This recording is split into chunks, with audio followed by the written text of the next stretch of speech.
વાત હવે પરીક્ષાઓની, જ્યાં ગુજરાત બોર્ડના ધોરણ 10નું પરિણામ જાહેર થઈ ચૂક્યું છે। આ વર્ષે 83.08% પરિણામ આવ્યું છે। ગત વર્ષ કરતાં 0.52% વધુ પરિણામ આ વખતે નોંધાયું છે।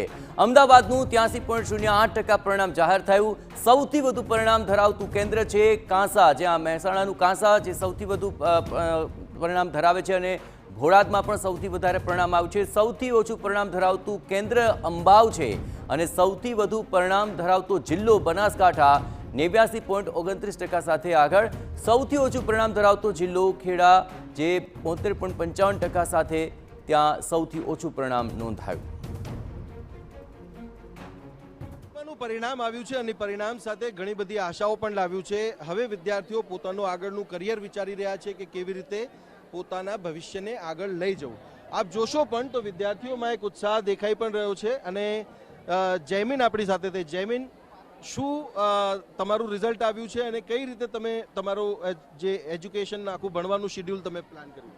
મારા અત્યારે 586 ટોટલ છે, અને 99.95% આવ્યા છે, અને 97.67% છે। અને ભણવામાં તો 7-8 કલાક દરરોજના વાંચતો હતો, અને સ્કેડ્યુલ પ્રમાણે જ વાંચતો હતો, જેથી મને પૂરેપૂરી રીતે કોર્સ કવર થઈ જાય અને બરાબર રીતે વાંચી લઉં, જેથી પરીક્ષામાં સારા માર્ક મેળવી શકું। અચ્છા, શું આગળ કરવાની ઈચ્છા છે? હવે આગળ તો કોમર્સમાં જવાની ઈચ્છા છે, પ્રોફેશન હજુ નક્કી નથી। અચ્છા, પ્રોફેશન નક્કી નથી। તમારા ફેમિલી બેકગ્રાઉન્ડ શું છે? શું કરે છે તમારા ફાધર મધર? મારા ફાધર અત્યારે રિક્ષા ચલાવે છે, અને મધર બહાર કામ કરે છે। અચ્છા, ઇઝીલી તમે ભણી રહ્યા છો કે ફાઇનાન્શિયલી કંઈક પ્રોબ્લેમ્સ એવું બધું સામે આવ્યું છે તમારે? ના, ફાઇનાન્શિયલ ક્રાઇસિસ સામે આવ્યા છે, અને ઇઝીલી તો નથી ભણ્યા। માતા પિતાનો સંપૂર્ણ સપોર્ટ રહ્યો છે। આર્થિક સ્થિતિ ખરાબ હતી તો પણ રહ્યો છે સપોર્ટ। અચ્છા, પપ્પા કેવી રીતે મહેનત કરતા હતા? મતલબ કેટલા કલાક મહેનત કરતા હતા? અને તમે 8 કલાક કરી છે, તો તમારા પપ્પાએ કેટલી મહેનત કરી છે? મારા પપ્પાએ તો આખી જિંદગી મહેનત કરી છે મારા માટે। મેં તો ખાલી આ 10માનું રિઝલ્ટ માટે 8 કલાક વાંચ્યું છે, તેમને તો આખી જિંદગી મારા માટે મહેનત કરી છે। તો મમ્મી અને પપ્પા માટે શું કહેવા માંગશો? એમને બસ એટલું જ કહેવા માંગુ છું કે આ રિઝલ્ટથી હવે એમને ખુશ કરીશ, બસ। ખુશી છે ને? હા, ખુશી, મારા માતા પિતાને પ્રાઉડ ફીલ કરાવવાનું। સરસ।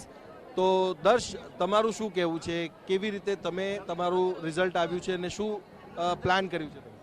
મારું 558 રિઝલ્ટ આવ્યું છે, ટોટલ 558 થાય છે, અને 98.20% રેન્ક આવ્યો છે।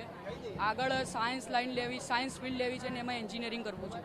અચ્છા, દર્શ, તમારા મધર ફાધર નથી, કેટલી એજથી નથી, કોની સાથે તમે રહો છો?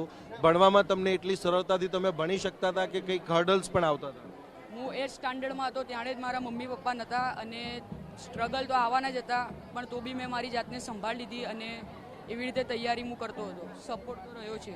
અચ્છા, એવું કહેવાય તમે કદાચ સ્કૂલમાં ભણતા હશો, ટ્યુશન વગેરે તમારું હતું? ટ્યુશન રાખ્યું હતું, ગ્રુપ ટ્યુશન હતું મારે।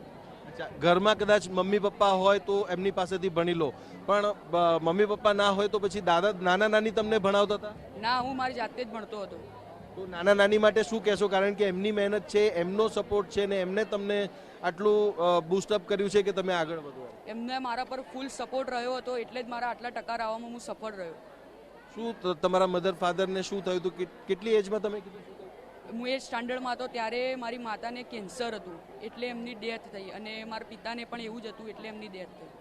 હવે શું સપનું છે? તમારું સપનું છે કે પરિવારનું સપનું છે કે પછી નાના નાનીનું સપનું છે કે તમે આગળ વધો અને એન્જિનિયરિંગ કરો કે તમારું પોતાનું?